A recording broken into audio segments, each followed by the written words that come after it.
जी students, next हम solve कर लेते हैं कोस 4 थीटा की इंटीग्रेशन। साइन 4 थीटा की इंटीग्रेशन भी ऐसे ही सोल्व होगी, कोस 4 थीटा की इंटीग्रेशन भी ऐसे ही सोल्व होगी। ठीक है, कोस 4 थीटा की जगह मैं आपको बता चुका हूँ, साइन की पावर 4 हो या कोस की पावर 4 हो तो आपने स्केयर का स्केयर बनाना है, स्केयर डॉट स्केयर नहीं करना। जैसे आपने टैन और सीकंड में किया वैसे आपने नहीं करना, यहाँ पे स्केयर का स्केयर बनेगा। तो ये है एक ट्रिग्नोमेट्रिक फंक्शन की इंटीग्रेशन। तो यहाँ पे दो पॉइंट्स फॉलो होंगे। सबसे पहले यही चेक किया जाएगा ये होल चीज किसी चीज का डेरिवेटिव, किसी फंक्शन का डेरिवेटिव लेकर बनती, किसी ट्रिग्नोमेट्रिक फंक्शन का नहीं। कोस के थीटा का होल स्क्वायर किसी भी फंक्शन का डेरिवेटिव लेकर आता होल नहीं आता। तो पॉइंट नंबर 2 ये है, या आप लगाएं फंडामेंटल आइडेंटिटी या आप लगाएं conversion from half to double angle identity. तो यहाँ पे फंडामेंटल नहीं लगेगी। हम ये पार्ट 1 में भी देख चुके हैं, इंटीग्रेशन ऑफ ट्रिग्नोमेट्रिक फंक्शंस के पार्ट 1 लेक्चर में देख चुके हैं कि फंडामेंटल आइडेंटिटी फेल हो जाती है जब एक ट्रिग्नोमेट्रिक फंक्शन, वो भी स्पेशली साइंस के थीटा हो या कोस के थीटा हो, एक हो, ठीक है, तो वहां पे फेल हो जाती है फंडामेंटल। तो हम यहाँ पे लगाएंगे बेसिकली कन्वर्जन। तो कन्वर्जन लगेगी कोस के थीटा से हाफ एंगल, कोस के हाफ एंगल से double angle identity of cos में। ठीक हो गया जाते हुए। तो यहाँ पे कोस के थीटा, तो यहाँ पे हम हाफ एंगल आइडेंटिटी यूज करेंगे कोस फंक्शन की। वो बराबर होता है जी कोस के theta over 2 is equal to 1 plus cos theta over 2 के। ठीक है, तो हमें सब्स्टिट्यूशन बनानी है। बेसिकली ये जो बाहर वाला 2 है आप इसको अभी छोड़ दें, सिर्फ अंदर वाली चीज की बात करें जो ब्रैकेट में है, वो है कोस के थीटा। तो आपने यहाँ पे सब्स्टिट्यूशन बनानी है कोस के थीटा के लिए। तो यहाँ पे ये जो 2 डिवाइड हो रहा है लेफ्ट साइड में एंगल के साथ, ये जो जब राइट साइड में जाएगा इक्वल टू के एंगल के साथ, इसी एंगल थीटा के साथ मल्टीप्लाई हो जाएगा। तो ये चीज बन जाएगी कोस के theta equal to 1 plus cos 2 theta over 2। तो कोस के थीटा की जगह आ जाएगा 1 प्लस कोस 2 थीटा ओवर 2। ये जो होल स्केयर बाहर पड़ा है वो वैसे ही है। अब यहाँ पे स्केयर सेपरेट किया जाएगा, न्यूमिनेटर वाली वैल्यू का होल स्केयर अलग और 2 का होल स्केयर अलग।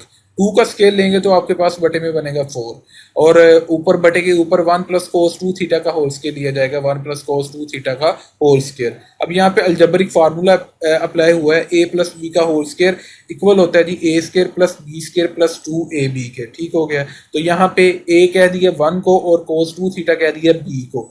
तो 1 का स्केल लिया आपने।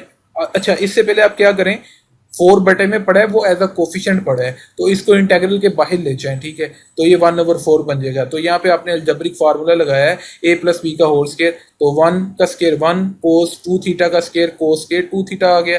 एंगल का स्केयर नहीं आएगा, फंक्शन का स्केयर आएगा। प्लस 2ab किया, 2 ए की वैल्यू और ये बी की वैल्यू को मल्टीप्लाई किया तो 2 कोस 2 थीटा आ जाएगा। अब आपने क्या करना है, हर वैल्यू का इंटेग्रल अलग अलग करना है। और एक बात आपने एक और फॉलो करनी है कि जो कोफिशिएंट निकला है वो सारे के बटे में से निकला था। जितनी दफा आप इंटेग्रल लिखेंगे 1/4 उतनी दफा लिखा जाएगा। हर इंटेग्रल के साथ 1/4 लिखा जाएगा। ये नहीं है कि एक के साथ लिख दिया बाकियों के साथ लिखना नहीं है, क्योंकि सभी में से कॉमन निकला था। सभी के बटे में था, पूरी वैल्यू के बटे में था और पूरी वैल्यू के बटे में से बाहर गया था। अब पूरी वैल्यू के इंटेग्रल के साथ ये अलग अलग आना है। ठीक है, 1 की इंटीग्रेशन अलग कर ली, कोस के 2 थीटा की इंटीग्रेशन आपके सामने ये अलग कर ली, 2 कोस 2 थीटा की इंटीग्रेशन अलग कर ली, और जितनी दफा इंटीग्रल लिखा गया 1/4 तो लास्ट में आया साथ। ठीक है, अब यहाँ पे देखें 1 की इंटीग्रेशन थीटा के हिसाब से, ये तो एक स्टेप में इंटीग्रेशन आपको मिल जाएगी थीटा। जिस वेरिएबल के हिसाब से एक कांस्टेंट नंबर की इंटीग्रेशन लेंगे तो वो वेरिएबल साथ मल्टीप्लाई हो जाएगा कांस्टेंट के। 1 को थीटा के साथ मल्टीप्लाई किया जाए तो थीटा ही आ जाएगा। तो ये बन गया 1/4 थीटा, सिंपल। अब यहाँ पे क्या होगा, 2 आपने बाहर निकाल दिया। बेसिकली 2 जो है एज अ कोफिशिएंट है, इंटेग्रल में पड़ा, उसको बाहर निकाल दिया। 1/4 तो पहले ही पड़ा था, 2/4 बन जाएगा। तो यहाँ पे कैंसिलेशन भी हो जाएगी। हमने यही किया, कोस 2 थीटा को अंदर रहने दिया, हमने इसकी इंटीग्रेशन सोल्व करनी है। अब यहाँ पे फिर फड्डा पड़ गया है। वो क्या फड्डा पड़ गया है यहाँ पे कि भाई कोस के 2 थीटा, आपने एंगल पे नहीं जाना। मैं आपको बहुत दफा बता चुका हूँ, पार्ट नंबर 2 जो है उसमें हमने यही बात की थी कि जब भी आपने ट्रिग्नोमेट्रिक फंक्शन की इंटीग्रेशन सोल्व करनी है तो उसका एंगल नहीं देखना होता, आपने फंक्शन देखना होता है। ठीक है, कि वो फंक्शन किसी फंक्शन का डेरिवेटिव लेकर बनता है। पहले आपने फंक्शन की इंटीग्रेशन सोल्व करनी है, फिर आपने एंगल पे जाना होता है। ठीक है, कोस के 2 थीटा है, आपने कोस स्क्वायर की इंटीग्रेशन सोल्व करनी, एंगल छोड़ दें, कोस स्क्वायर चेक करें, सिर्फ कोस स्क्वायर। आप ढूंढी जाएं कौन सा फंक्शन है जिसका डेरिवेटिव लेकर आपको कोस स्क्वायर आंसर मिलता है। किसी भी फंक्शन का डेरिवेटिव लेकर कोस के नहीं मिलता। हाँ, साइन हो तो उसका डेरिवेटिव लेके कोस मिलता है, कोस के नहीं मिलता। तो यहाँ पे पॉइंट नंबर 1 तो फेल हो गया, वन ट्रिग्नोमेट्रिक फंक्शन की इंटीग्रेशन सोल्व करने का। पॉइंट नंबर 1 जो है वो तो फेल हो गया कि भाई कोस स्क्वायर फंक्शन किसी फंक्शन का डेरिवेटिव लेकर नहीं बनता। तो पॉइंट नंबर 2 ये है कि भाई या तो फंडामेंटल लगाओ या तो कन्वर्जन लगाओ।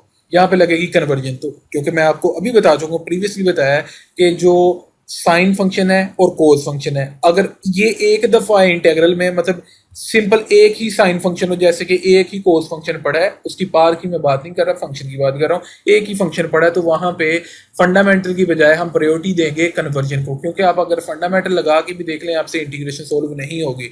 फंडामेंटल लगा के फर्क क्या पड़ेगा, 1 माइनस साइन स्क्वायर आ जाएगा, तो साइन स्क्वायर की तो इंटीग्रेशन फिर नहीं सोल्व होगी। तो हमने कन्वर्जन इसी वजह से की थी, हाफ से डबल एंगल आइडेंटिटी वाली कन्वर्जन, वो यहाँ फॉलो होगी।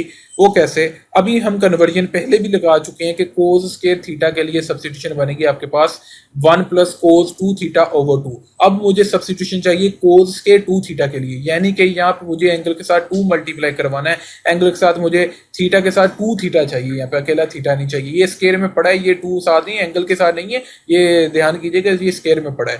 तो अगर मैं किसी चीज को लेफ्ट साइड पे एंगल के साथ मल्टीप्लाई करूंगा ना, किसी कांस्टेंट नंबर को एंगल के साथ लेफ्ट साइड पे मल्टीप्लाई करूंगा, वो मैं अपने पास से कर रहा हूं, तो वो राइट साइड में भी एंगल के साथ मल्टीप्लाई होगा। तो यहाँ पे थीटा को 2 के साथ मल्टीप्लाई किया तो ये बन गया कोस के 2 थीटा, और राइट साइड में भी एंगल 2 थीटा को 2 के साथ मल्टीप्लाई किया तो ये बन गया 4 थीटा।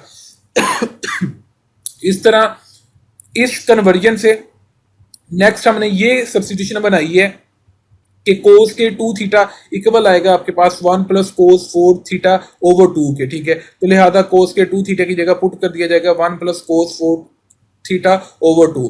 अब फिर ये 2 कोफिशिएंट है, ये बाहर आएगा तो 1 ओवर 8 बन जाएगा आपके पास। ये तो सोल्व हो चुका है आपके पास, थीटा ओवर 4 ये वैसे ही आ गया। हमने साथ ही 2 बाहर निकाला और साथ ही 1 का इंटीग्रल भी अलग कर दिया और कोस 4 थीटा का इंटीग्रल भी हमने सेपरेट कर दिया, ठीक है।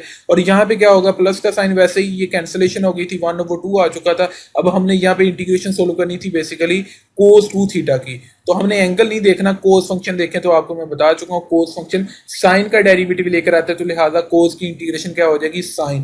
तो जो एंगल यहाँ पे फॉलो किया गया, यहाँ पे है कोस के साथ, वही साइन के साथ फॉलो किया जाएगा, साइन के साथ लिखा जाएगा, क्योंकि एंगल की इंटीग्रेशन ही सोल्व की। साइन 2 थीटा बन चुका आपके पास, ठीक है। अब ये बटे में 2 कहां से है, यहां तक न्यूमिनेटर में जो चीज बनी साइन 2 थीटा, वो फंक्शन की इंटीग्रेशन लेके आई है, कोस 2 थीटा की इंटीग्रेशन आई है साइन 2 थीटा। अब बारी आती है एंगल की। एंगल की इंटीग्रेशन कैसे सोल्व करते हैं, आपने सिंपली लेना है एंगल का डेरिवेटिव, 2 थीटा का डेरिवेटिव ले, वो एक कांस्टेंट नंबर रहता है, तो इंटीग्रेशन प्रोसेस में वो उससे कांस्टेंट नंबर को डिवाइड कर दे सिंपली। तो हमने डिवाइड कर दिया, वो ठीक हो गया। अब इसको मल्टीप्लाई कर दिया तो ये 1 ओवर 4 बन चुका, साइन 2 थीटा वैसे ही आ चुका। अब यहाँ पे थीटा ओवर 4 है, 1 की इंटीग्रेशन थीटा के हिसाब से थीटा आ जाएगी, थीटा ओवर 8 बन जाएगा, प्लस 1 ओवर 8 वैसे ही है, कोस 4 थीटा की इंटीग्रेशन। यहाँ पे भी सेम चीज वही फॉलो की जाएगी कि भाई ये कोस फंक्शन जो है ये किस फंक्शन का डेरिवेटिव लेकर आता है आपके पास, ठीक है। तो जैसे यहाँ पे सोल्व किया कोस 2 थीटा की इंटीग्रेशन, सेम इसी तरह कोस 4 थीटा की इंटीग्रेशन सोल्व की गई तो कोस 4 थीटा साइन 4 थीटा ओवर 4 आपके पास आंसर आ जाएगा। इस तरह ये जो हमने आज का लेक्चर कंप्लीट कर लिया, और बहुत ज़्यादा बेसिक और मेन एग्जांपल्स हैं जो आज के लेक्चर में हमने डिस्कस की हैं, example related to integration of trigonometric functions. इस तरह ये हमारे पास पार्ट नंबर 4 कंप्लीट हो चुका, और ये इस तरह ट्रिग्नोमेट्रिक फंक्शंस की इंटीग्रेशन कंप्लीट हो चुकी। काफ़ी ज़्यादा इंपॉर्टेंट है स्टूडेंट्स, तो आप इनको लेक्चर्स को गौर से लीजिएगा। अगर आपको किसी भी पॉइंट पे कन्फ्यूजन है तो दोबारा लास्ट में सुन लीजिएगा, ठीक है। फिर भी आपको समझ नहीं लगती तो आप मेरे से कांटेक्ट कर सकते हैं, मैंने ईमेल भी प्रोवाइड किया हुआ है डिस्क्रिप्शन में, आप मेरे से वहाँ पे कांटेक्ट कर सकते हैं। ओके, खुदा हाफिज़।